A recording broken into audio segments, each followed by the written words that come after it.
श्री कृष्ण गोविंद हरि मुरारी ही नाथ नारायण वासुदेव। श्री कृष्ण गोविंद हरि मुरारी ही नाथ नारायण वासुदेव। सच्चिदानंद रूपाय विश्वोत्पत्त्यादि हेतुवे तापत्रय विनाशाय श्री कृष्णाय वयं नमः। सच्चित आनंद स्वरूप परमात्मा जो सृष्टि के उत्पत्ति पालन और संहार करते हैं तथा जीवों के आध्यात्मिक आदि दैविक आदि भौतिक तापों को नष्ट करने वाले हैं अर्थात जीवों के मानसिक शारीरिक और भौतिक दुखों को दूर करने वाले हैं, उन श्री कृष्ण भगवान को हम नमस्कार करते हैं। ओम नमो भगवते वासुदेवाय। ओम नमो भगवते वासुदेवाय।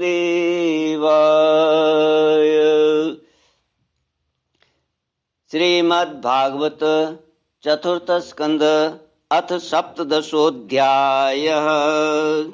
मैत्रेय उवाच एवं स भगवान् वैन्यः ख्यापितो गुणकर्मभिः छन्दयामास तान् कामैः प्रतिपूज्याभिनन्द्य च।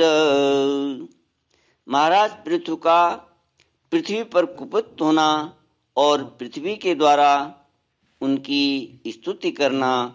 श्री मैत्रेय जी कहते हैं, इस प्रकार जब वंदी जन ने महाराज पृथु के गुण और कर्मों का बखान करके उनकी प्रशंसा की, तब उन्होंने भी उनकी बड़ाई करके तथा उन्हें मनचाही वस्तुएं देकर संतुष्ट किया।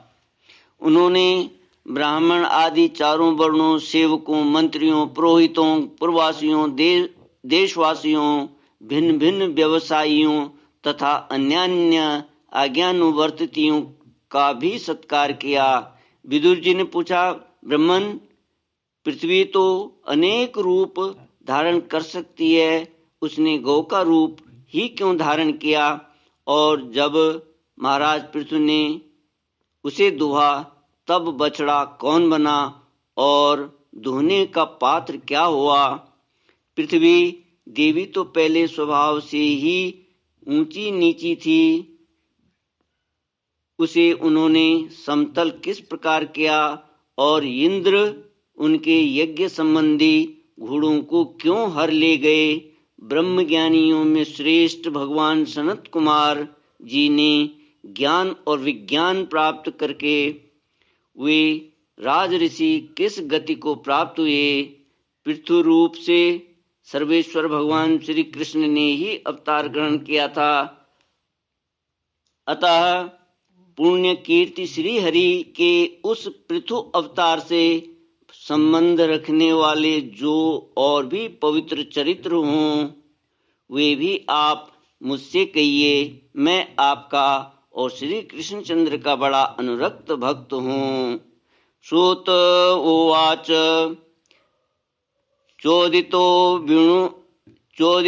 विदुरेणेवं वासुदेव कथां प्रति प्रशस्य तं प्रीतमना मैत्रेय प्रतिभासुत। श्री सूत जी कहते हैं, जब विदुर जी ने भगवान वासुदेव की कथा कहने के लिए इस प्रकार प्रेरणा की, तब श्री मैत्रेय जी प्रसन्न चित्त से उनकी प्रशंसा करते हुए कहने लगे। श्री मैत्रेय जी ने कहा, विदुर जी, ब्राह्मणों ने महाराज पृथु का राज्याभिषेक करके उन्हें प्रजा का रक्षक उद्घोषित किया। इन दिनों पृथ्वी अन्नहीन हो गई थी, इसलिए भूख के कारण प्रजाजनों के शरीर सूख कर कांटे हो गए थे। उन्होंने अपने स्वामी पृथु के पास आकर कहा, राजन, जिस प्रकार कोटर में सुलगती हुई आग से पेड़ जल जाता है, उसी प्रकार हम पेट की भीषण ज्वाला से जले जा रहे हैं। आप शरणागतों की रक्षा करने वाले हैं और हमारे अन्नदाता प्रभु बनाए गए हैं। इसलिए हम आपकी शरण में आए हैं। आप समस्त लोगों की रक्षा करने वाले हैं। आप ही हमारी जीविका के भी स्वामी हैं। अतः राज राजेश्वर, आप हम क्षुधा पीड़ितों को शीघ्र ही अन्न देने का प्रबंध कीजिए। ऐसा न हो कि अन्न मिलने से पहले ही हमारा अंत हो जाए। श्री कृष्ण गोविंद हरे मुरारी, हे नाथ नारायण वासुदेव। श्री मैत्रेय जी कहते हैं, कुरुवर, प्रजा का करुण क्रंदन सुनकर महाराज पृथु बहुत देर तक विचार करते रहे। अंत में उन्हें अन्नाभाव का कारण मालूम हो गया। पृथ्वी ने स्वयं ही अन्न एवं औषधादि को अपने भीतर छिपा लिया है। अपनी बुद्धि से इस बात का निश्चय करके उन्होंने अपना धनुष उठाया और त्रिपुर विनाशक भगवान शंकर के समान अत्यंत क्रोधित होकर पृथ्वी को लक्ष्य बनाकर बाण चढ़ाया। उन्हें शस्त्र उठाए देख पृथ्वी कांप उठी और जिस प्रकार व्याध के पीछा करने पर हरिणी भागती है, उसी प्रकार वह डरकर गौ का रूप धारण करके भागने लगी। यह देखकर महाराज पृथु की आंखें क्रोध से लाल हो गईं। वे जहां जहां पृथ्वी गईं, वहां वहां धनुष पर बाण चढ़ाए उसके पीछे लगे रहे। दिशा विदिशा, स्वर्ग, पृथ्वी और अंतरिक्ष में जहां जहां भी वह दौड़कर जाती, वहीं उसे महाराज पृथु हथियार उठाए अपने पीछे दिखाई देते। जिस प्रकार मनुष्य को मृत्यु से कोई नहीं बचा सकता, उसी प्रकार उसे त्रिलोकी में बेन पुत्र पृथु से बचाने वाला कोई भी न मिला। तब वह अत्यंत भयभीत होकर दुखित चित्त से पीछे की ओर लौटी और महाभाग पृथु जी से कहने लगी, धर्म के तत्व को जानने वाले शरणागत वत्सल राजन, आप तो सभी प्राणियों की रक्षा करने में तत्पर हैं। आप मेरी भी रक्षा कीजिए। मैं अत्यंत दीन और निरपराध हूँ। आप मुझे क्यों मारना चाहते हैं? इसके सिवा आप तो धर्मज्ञ माने जाते हैं। फिर मुझ स्त्री का वध आप कैसे कर सकेंगे? स्त्रियां कोई अपराध करें तो साधारण जीव भी उन पर हाथ नहीं उठाते। फिर आप जैसे करुणामय और दीन वत्सल तो ऐसा कर ही कैसे सकते हैं? मैं तो एक सुदृढ़ नौका के समान हूँ। सारा जगत मेरे ही आधार पर स्थित है। मुझे तोड़कर आप अपने को और अपनी प्रजा को जल के ऊपर कैसे रखेंगे? श्री कृष्ण गोविंद हरे मुरारी, हे नाथ नारायण वासुदेव। महाराज पृथु ने कहा, पृथ्वी, तू मेरी आज्ञा का उल्लंघन करने वाली है। तू यज्ञ में देवता रूप से भाग तो लेती है, किंतु उसके बदले में हमें अन्न नहीं देती। इसलिए आज मैं तुझे मार डालूंगा। तू जो प्रतिदिन हरी हरी घास खा जाती है और अपने थन का दूध नहीं देती, ऐसी दुष्टता करने पर तुझे दंड देना उचित अनुचित नहीं कहा जा सकता। तू नासमझ है। तूने पूर्व काल में ब्रह्मा जी के उत्पन्न किए हुए अन्न आदि के बीजों को अपने में ही लीन कर लिया है और अब मेरी भी परवाह न करके उन्हें अपने गर्भ से निकालती नहीं। अब मैं अपने बाणों से तुझे छिन्न भिन्न कर तेरे मेदे से इन क्षुधातुर और दीन प्रजाजनों का करुण क्रंदन शांत करूंगा।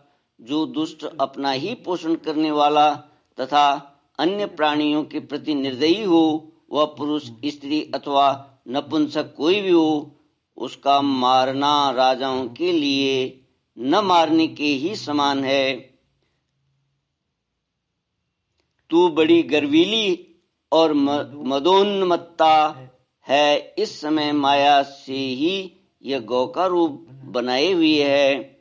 मैं बाणों से तेरे टुकड़े टुकड़े करके अपने योग बल से प्रजा को धारण करूंगा। इस समय महाराज पृथु काल की भांति क्रोधमयी मूर्ति धारण किए हुए थे। उनके ये शब्द सुनकर धरती कांपने लगी और उसने अत्यंत विनीत भाव से हाथ जोड़कर कहा, श्री कृष्ण गोविंद हरे मुरारी, हे नाथ नारायण वासुदेव। पृथ्वी ने कहा, आप साक्षात परम पुरुष हैं तथा अपनी माया से अनेक प्रकार के शरीर धारण कर गुणमय जान पड़ते हैं। वास्तव में आत्मानुभव के द्वारा आप अधिभूत, अध्यात्म और अधिदैव संबंधी अभिमान और उससे उत्पन्न हुए राग द्वेष से सर्वथा रहित हैं। मैं आपको बार बार नमस्कार करती हूँ। आप संपूर्ण जगत के विधाता हैं। आपने ही यह त्रिगुणात्मक सृष्टि रची है और मुझे समस्त जीवों का आश्रय बनाया है। आप सर्वथा स्वतंत्र हैं। प्रभु, जब आप ही अस्त्र शस्त्र लेकर मुझे मारने को तैयार हो गए, तब मैं और किसकी शरण में जाऊं? कल्प के आरंभ में आपने अपने आश्रित रहने वाली अनिर्वचनीय माया से ही इस चराचर जगत की रचना की थी और उस माया के ही द्वारा आप इसका पालन करने के लिए तैयार हुए हैं। आप धर्मपरायण हैं, फिर भी मुझ गो रूप धारिणी को किस प्रकार मानना चाहते हैं? आप एक होकर भी मायावश अनेक रूप जान पड़ते हैं तथा आपने स्वयं ब्रह्मा को रचकर उनसे विश्व की रचना कराई है। आप साक्षात सर्वेश्वर हैं। आपकी लीलाओं को अजितेंद्रिय लोग कैसे जान सकते हैं? उनकी बुद्धि तो आपकी दुर्जय माया से विक्षिप्त हो रही है। श्री कृष्ण गोविंद हरे मुरारी, हे नाथ नारायण वासुदेव। आप ही पंचभूत, इंद्रिय, उनके अधिष्ठात्री देवता, बुद्धि और अहंकार रूप अपनी शक्तियों के द्वारा कर्म से जगत की उत्पत्ति, स्थिति और संहार करते हैं। भिन्न भिन्न कार्यों के लिए समय समय पर आपकी शक्तियों का आविर्भाव तिरोभाव हुआ करता है। आप साक्षात परम पुरुष और जगत विधाता हैं। आपको मेरा नमस्कार। अजन्मा प्रभु, आप ही अपने रचे हुए भूत, इंद्रिय और अंतःकरण रूप जगत की स्थिति के लिए आदि वराह रूप होकर मुझे रसातल से जल के बाहर लाए थे। इस प्रकार एक बार तो मेरा उद्धार करके आपने धराधर नाम पाया था। आज वही आप वीर मूर्ति से जल के ऊपर नौका के समान स्थित मेरी ही आश्रय रहने वाली प्रजा की रक्षा करने के अभिप्राय से पहने पहने बाण चढ़ाकर दूध न देने के अपराध में मुझे मारना चाहते हैं। इस त्रिगुणात्मक सृष्टि की रचना करने वाली आपकी माया से मेरे जैसे साधारण जीवों के चित्त मोहग्रस्त हो रहे हैं। मुझ जैसे लोग तो आपके भक्तों की लीलाओं का भी आशय नहीं समझ सकते, फिर आपकी किसी क्रिया का उद्देश्य न समझें तो इसमें आश्चर्य ही क्या है। अतः जो इंद्रिय संयम आदि के द्वारा विरोचित यज्ञ का विस्तार करते हैं, ऐसे आपके भक्तों को भी नमस्कार। श्री कृष्ण गोविंद हरे मुरारी, हे नाथ नारायण वासुदेव। इति श्रीमद्भागवते महापुराणे पारमहंस्यां संहितायां चतुर्थस्कन्धे पृथुविजये धरित्रीनिग्रहो नाम सप्तदशोऽध्यायः। ॐ पूर्णमदः पूर्णमिदं पूर्णात् पूर्णमुदच्यते पूर्णस्य पूर्णमादाय पूर्णमेवावशिष्यते। ॐ शान्ति शान्ति शान्तिः। हरि ओम श्री गुरुभ्यो नमः। हरि ओम।